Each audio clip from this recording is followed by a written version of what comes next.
Bienvenue dans le podcast On est ensemble, le podcast qui te rappelle qu'on est ensemble dans cette expérience de vie magique, folle, spirituelle, complètement étonnante, époustouflante, drôle, parfois complètement absurde.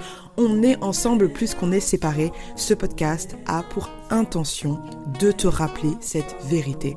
On est ensemble dans nos expériences de vie, on est ensemble dans nos traumatismes, on est tous liés les uns les autres et je suis honorée de t'avoir pour aller explorer des sujets divers comme la philosophie, l'activisme, le développement personnel ou encore spirituel. Bref, l'intention de ce podcast, c'est vraiment de te rappeler que tu es créateur et créatrice de ta propre réalité, que tu es un être souverain, que l'abondance est ton droit de naissance et que moi, en tant qu'alchimiste d'enfant intérieur, coach spirituel et dharma coach, donc mission de vie, mon job principal, après prendre soin de moi et de mon enfant intérieur, c'est de t'aider à prendre conscience pour que tu puisses créer une vie qui est alignée pour toi, une vie dans laquelle tu te sens épanoui, une vie dans laquelle tu te sens en joie, parce que quand tu es en joie, cette joie, elle est contagieuse et elle inspire d'autres personnes et c'est comme ça qu'on change le monde.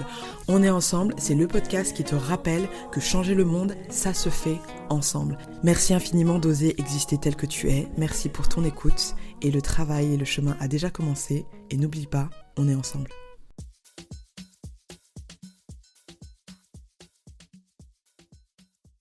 Hello à toi et bienvenue dans ce nouvel épisode de On est ensemble, le podcast qui nous rappelle qu'on est ensemble dans cette expérience de vie magique, fabuleuse, surprenante, parfois un peu what the fuck. On est ensemble dans cette expérience spirituelle, on est ensemble dans nos galères, dans nos traumatismes, bref, t'as capté, t'es pas tout seul, c'est le podcast qui te rappelle que tu n'es pas seul et que tu ne l'as jamais été. Aujourd'hui, j'ai envie de te parler d'un thème qui est revenu lors de plusieurs conversations que j'ai eues avec des amis. On me parlait d'authenticité et on me disait en compliment que j'étais authentique, que j'agissais avec authenticité. Et je suis hyper touchée par ce compliment, je pense que c'est un des plus beaux compliments qu'on peut me faire, surtout pour quelqu'un qui pendant longtemps a voulu se fondre un maximum dans la masse. Là, de me dire que on me trouve authentique, c'est un beau miroir pour me rappeler et me faire voir le travail qui a été effectué et le chemin qui a été parcouru. C'est un super compliment. Et je voulais du coup en parler de cette authenticité parce que je pense qu'il y a peut-être quelques points qui peuvent être utilisés pour aller vers plus d'authenticité. Déjà, on va définir ce que c'est que l'authenticité, les différents points auxquels j'ai pensé, et puis voilà, peut-être planter quelques graines qui vont te permettre toi aussi d'avancer un peu plus sur ce chemin-là.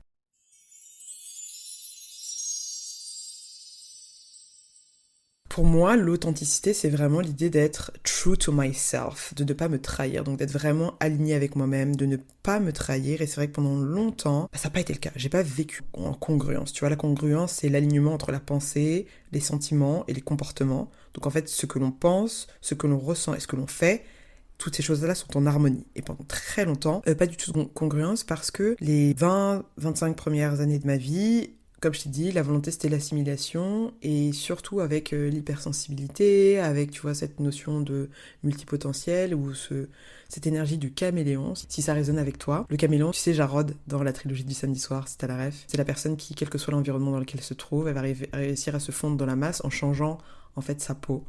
Et ça c'est ce que j'ai fait pendant très très longtemps, par défaut, et aujourd'hui je sais que c'est un super pouvoir de malade, parce qu'en fait en fonction de l'endroit où je vais, j'arrive à me sentir suffisamment à l'aise pour me fondre dans la masse, même si tout ça n'est qu'une question de perception, parce que peut-être que moi je peux avoir le sentiment de me fondre dans la masse, et en fait les gens ils me voient direct, mais moi en tout cas je me sens à l'aise, on va dire ça comme ça. À force de faire ça, quand t'as pas d'ancrage spirituel, énergétique, tu peux perdre ton identité, ou du moins avoir des difficultés à savoir qui tu es, c'est-à-dire que quand tu rentres chez toi, et que t'es tout seul dans ta chambre, dans ton lit, et que tu te poses la question qui suis-je, t'as pas la réponse qui vient.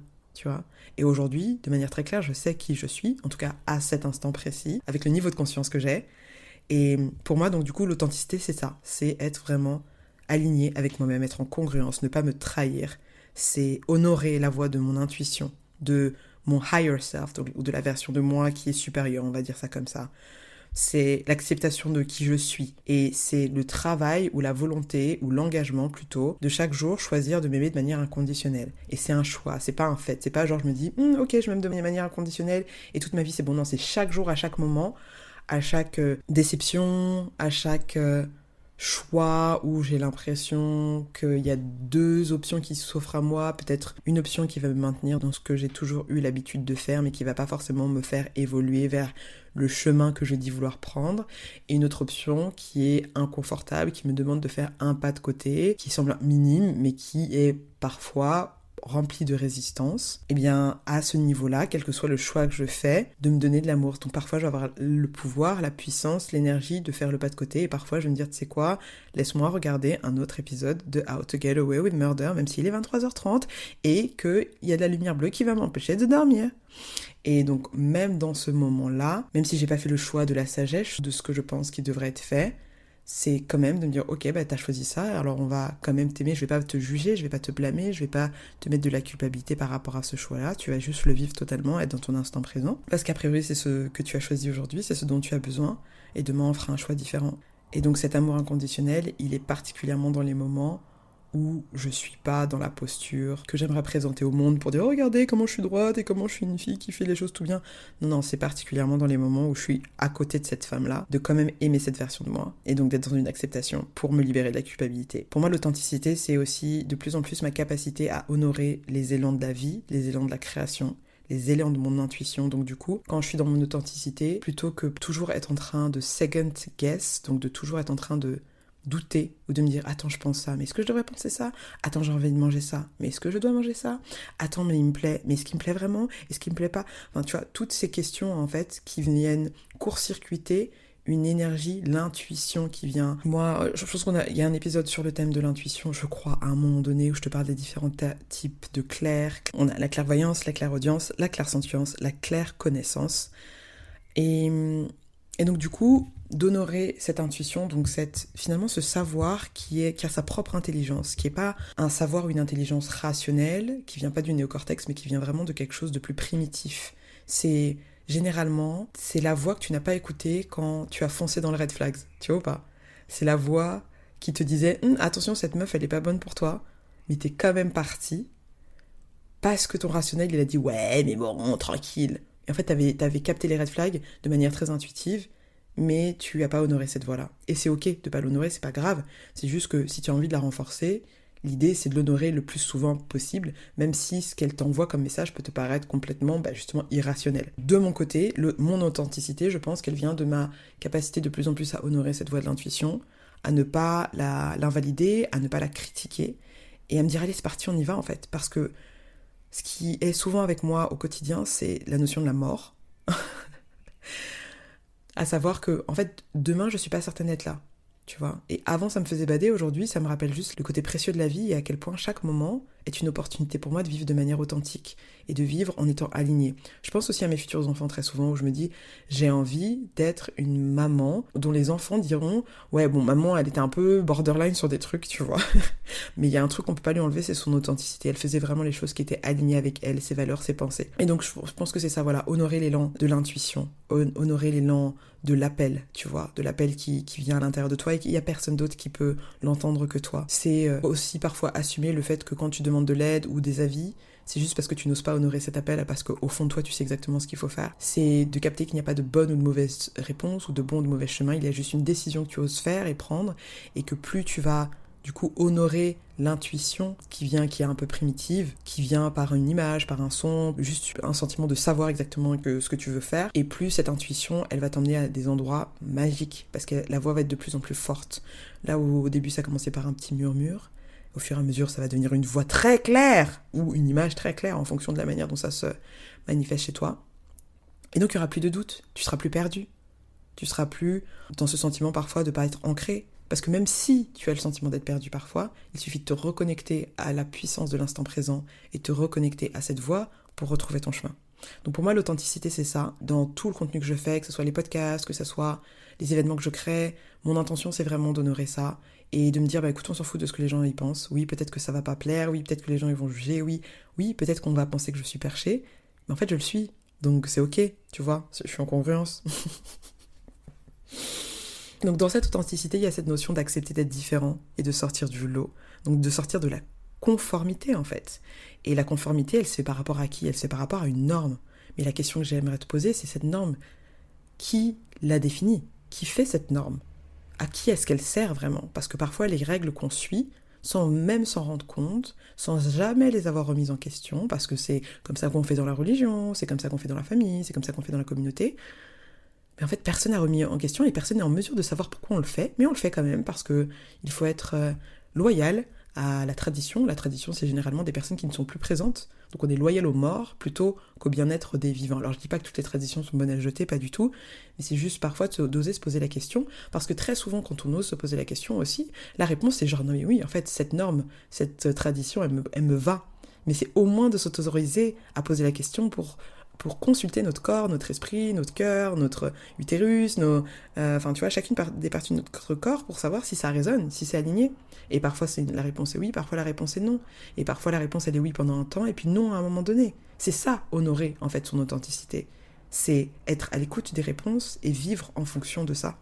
Dans bien évidemment la bienveillance, le cœur grand ouvert et en ayant la conscience aussi que, même là quand je te parle d'authenticité, là même ça veut dire quoi en vrai? Tu vois ce que je veux dire? C'est un jugement de valeur qu'on émet. Mais c'est pour ça que je voulais définir ce que c'était l'authenticité pour moi. Et ça va peut-être avoir une autre définition pour toi. Mais dans tous les cas, c'est une opportunité de vivre une vie plus alignée avec ce qui te semble bon pour toi. Sachant que tu es la seule personne qui peut avoir cette réponse-là. Et également sachant que tout ça, tout ce monde, tout ce jeu, toute cette vie, justement, est un jeu, est peut-être pour moi une simulation à bien des égards. Et que, en fait, vivre authentiquement ou pas authentiquement, en vrai, on s'en fout.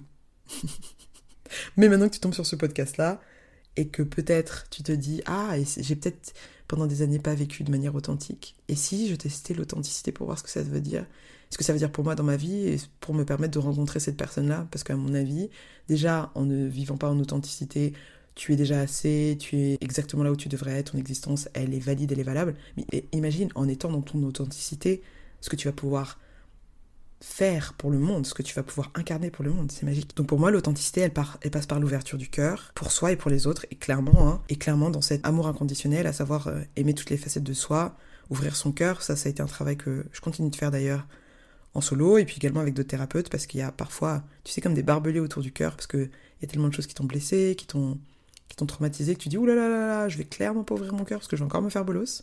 Or, bah ça c'est vivre dans le passé.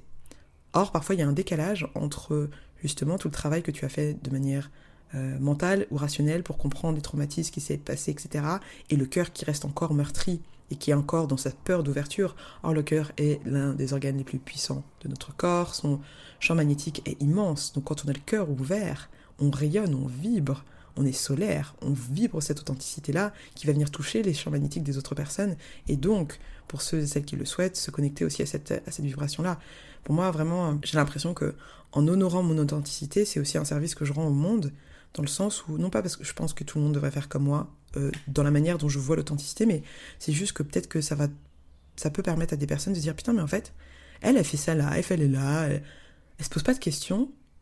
Ben, qu'est-ce que ça voudrait dire pour moi de faire ça, en fait? Qu'est-ce que ça voudrait dire pour moi de vivre plus comme ça ?» Et ta réponse va être sûrement très différente de la mienne. Et c'est ok. Le plus important, c'est d'être aligné, de vivre en congruence.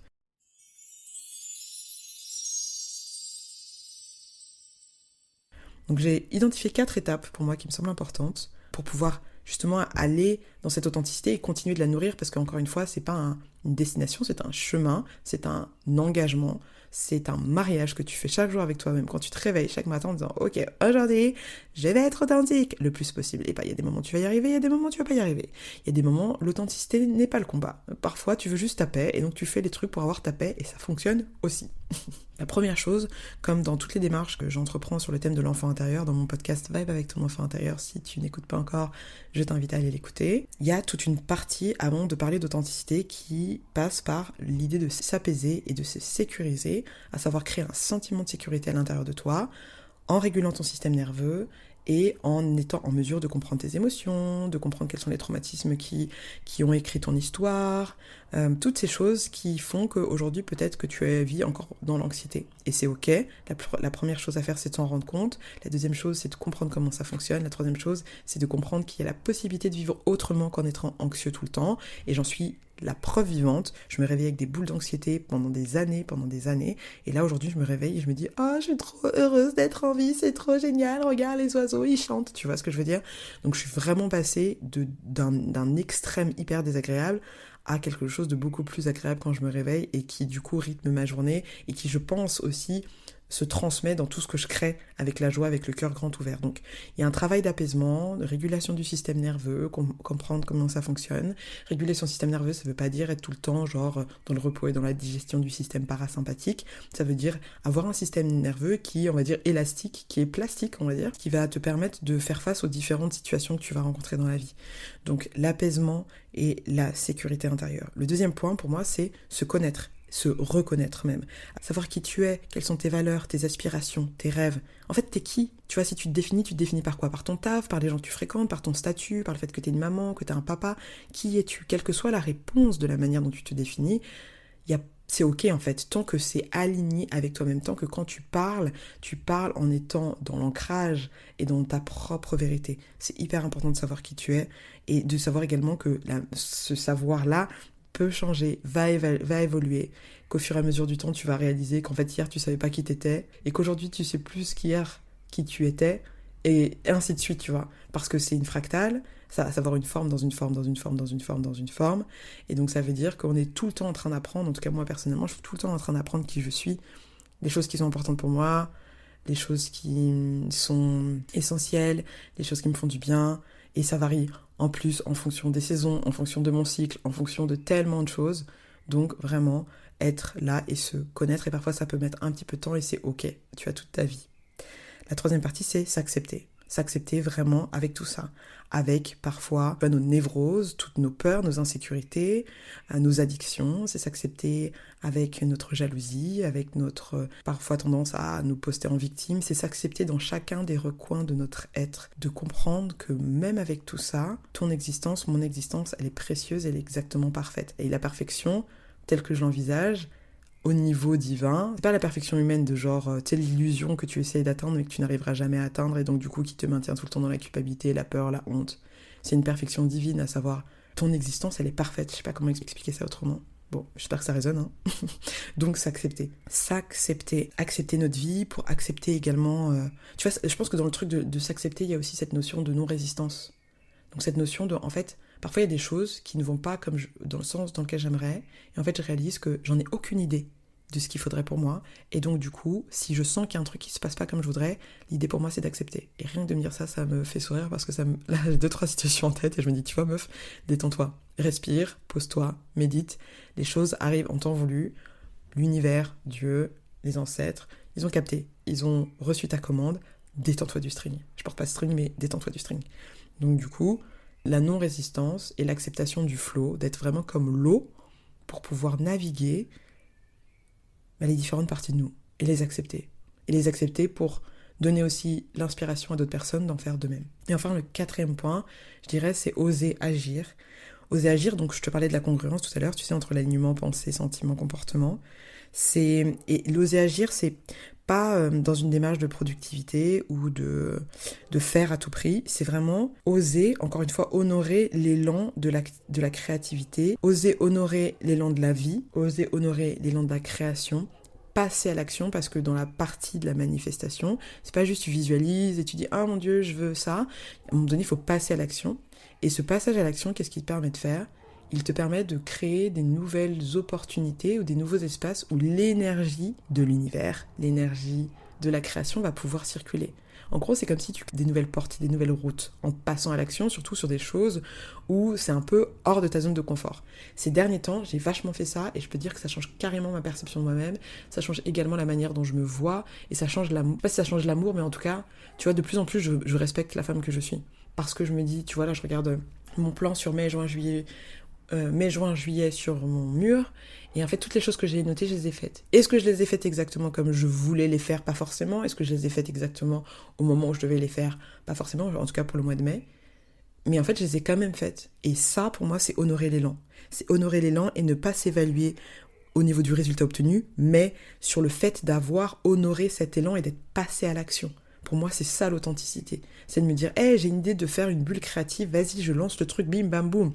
Et donc, du coup, je m'évalue plus sur est-ce que les gens viennent ou payent, mais je m'évalue, si je peux dire ça, sur le fait d'avoir, sur le fait d'avoir réalisé la mission, d'avoir manifesté la vision de mon enfant intérieur.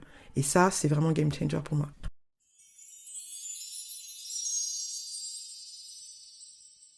Alors pourquoi cette notion ou cette recherche d'authenticité? Pour moi, c'est une question d'intégrité personnelle et également de santé mentale et de santé spirituelle. Parce que quand tu es en congruence, quand tu es dans ton authenticité, dans ta vérité, ça a un impact positif sur ta santé mentale. Également, ça va réduire le stress et l'anxiété. Et ça va te permettre d'avoir des relations plus authentiques, donc où tu vas vraiment voir les personnes qui sont en face de toi et elles vont vraiment te voir. Pas le truc superficiel de juste alors il fait beau dehors, ah ouais, hyper intéressant, mais vraiment en fait, je te vois dans ton entièreté ou en tout cas dans ce que tu oses me montrer et dans ça, je te vois, je te respecte, je t'aime. En même temps, tu vois, je te parle d'authenticité, j'ai l'impression que ces derniers temps, il y a un gros mouvement qui a parfois ses dérives, et ce mouvement, c'est le mouvement de, en fait, ma vérité compte, mais elle compte, bien évidemment, ta vérité, elle compte, ma vérité, elle compte aussi, mais parfois, j'ai l'impression qu'on confond le fait que la vérité compte et le fait de vouloir l'imposer à tout le monde. Et ça, c'est vraiment un truc qui me rend dingo, parce que, en fait, c'est une danse, en fait, c'est une danse et c'est une vibe entre, bien sûr, voilà comment est-ce que ça résonne pour moi, mais c'est pas parce que ça résonne pour moi de cette manière-là que c'est un fait, tu vois. Et il y a une grosse différence, et donc du coup, je t'invite vraiment, même dans, tu vois, dans les conversations qu'on peut avoir, quand on veut, je sais pas, échanger avec quelqu'un sur des sujets qui peuvent être délicats, ou même on n'est pas d'accord, ne pas confondre le ressenti avec le fait. Ce qui peut aider, notamment dans des conversations un peu cruciales, il y a un super livre qui s'appelle Conversations cruciales d'ailleurs, que je t'invite à lire si ça t'intéresse, pour pouvoir justement avoir des conversations un peu tricky, pas des disputes en l'occurrence, mais vraiment avoir des conversations cruciales. Il y a une méthode pour le faire. Dans les conversations cruciales, parfois, on peut avoir un outil qui fonctionne bien, c'est de dire, plutôt que de dire oui, tu as fait ci, tu as fait ça, donc dans les reproches, utiliser l'histoire que je me raconte, c'est. L'histoire que je me raconte, c'est que tu t'en fous de moi parce qu'à chaque fois que je rentre à la maison, tu me calcules pas. L'histoire que je me raconte, c'est que vous n'avez plus envie de passer du temps avec moi parce que parfois vous organisez des events et vous m'invitez pas. L'histoire que je me raconte, c'est que mon travail ne compte pas parce que je ne reçois pas de feedback positif de votre part. Et donc ça permet de dédramatiser et surtout d'enlever la culpabilité qu'on peut renvoyer chez l'autre et aussi de vraiment se remettre dans sa posture de, en fait, voilà mon ressenti, mais ça veut pas dire que ce sont les faits. Donc voilà un petit outil hyper pratique.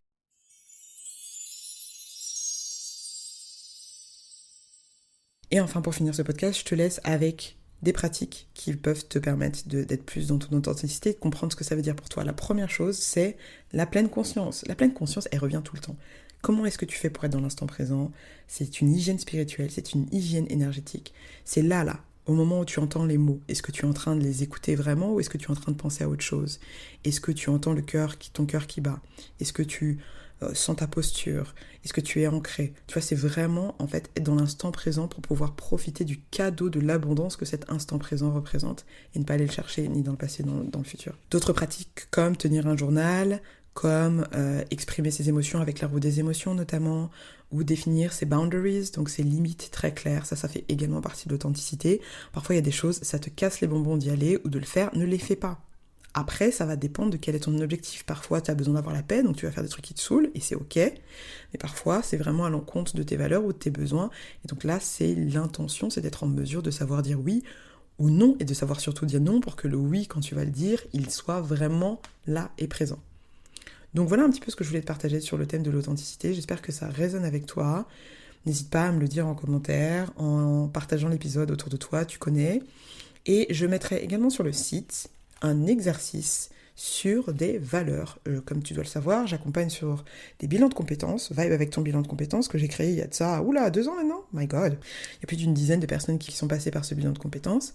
Et l'intention, c'est vraiment de t'aider à incarner une voie professionnelle, une carrière professionnelle plus alignée en fait. Pour moi, il n'y a pas de différence entre la vie pro et la vie perso, soyons très clairs, hein. T'es la même personne, après on met des masques, et justement, l'authenticité, c'est savoir enlever ces masques. Moi, quand je suis face à des clients, alors bien évidemment, je vais savoir m'adapter, hein, mais par contre, je ne me masque pas, je suis comme je suis. Donc je viens avec mes piercings, avec mon style, avec mon béret, et avec mon authenticité, parce que c'est aussi pour ça que je suis appelée, finalement, d'une certaine manière, de manière consciente ou inconsciente. Donc du coup, dans le bilan de compétences, à un moment donné, je propose un exercice autour des valeurs, avec une liste de valeurs, pour te permettre d'identifier les valeurs qui sont importantes pour toi et de les utiliser comme un filtre ensuite par la suite, quand tu es face à une décision et que tu sais pas trop si tu dois dire oui ou non, ou aller à droite, à gauche, sur le côté, etc. Donc cette liste des valeurs-là, elle est hyper cool. Je vais te la mettre sur le site, du coup, vatei.world, vatei.world/valeur, VALEURS. Tu pourras la télécharger, je sais pas encore comment ça va se présenter, mais tu pourras faire cet exercice pour pouvoir te connecter avec les valeurs qui sont importantes pour toi, y voir plus clair et les utiliser comme boussole. Et une dernière chose que j'aimerais te partager, tu trouveras également sur le site, là je suis en train de me donner clairement des devoirs parce que j'avais pas prévu de faire ça, mais let's go, on suit l'élan, justement. Tu trouveras également sur le site 3 livres que je te recommande d'aller explorer sur ce thème de l'authenticité. Alors il y a L'Alchimiste de Paulo Coelho, bien évidemment un classique, Les Accords Toltec de Don Miguel Ruiz et Mange, Prie, Aime d'Elizabeth Gilbert, qui est également un film avec Julia Roberts, qui selon moi, ce sont des livres qui, à un moment donné, d'une certaine manière, parlent d'authenticité. Donc je t'invite à aller les lire ou les écouter. Je mettrai tous les liens dans la barre d'infos. Ce sont des liens affiliés. Donc à chaque fois que tu passes par ce lien, je gagne un pourcentage. Donc n'hésite pas à les utiliser. Et voilà, je pense que c'est pas mal pour aujourd'hui. Merci infiniment pour ton authenticité. On est ensemble. Merci infiniment pour ton écoute, pour ton attention et pour ta présence. Le podcast a été édité par mes soins et la musique a été réalisée par ma sœur DJ Clémy, qui est également sound designer et artiste. Si tu as aimé le podcast, je t'invite à faire une chose très importante, à savoir faire circuler l'énergie de l'amour et de l'abondance en envoyant 5 étoiles ou un commentaire ou un DM, bref, en partageant autour de toi cet épisode à une personne qui pourra en bénéficier. C'est comme ça qu'on crée une énergie vertueuse, un cercle vertueux. Alors je compte sur toi, et si tu as vraiment apprécié ce podcast et que tu dis « Ah mon Dieu, j'en veux plus !» Eh bien écoute, say no more. J'ai un autre podcast qui s'appelle Vibe avec ton enfant intérieur et qui lui est dédié 100% à ta connexion avec ton enfant intérieur. Il sort 2 fois par mois, le dimanche, et il te suffit de le chercher sur ta plateforme de streaming préférée. Ça s'appelle Vibe avec ton enfant intérieur. Merci infiniment pour ta présence et je te dis à la semaine prochaine.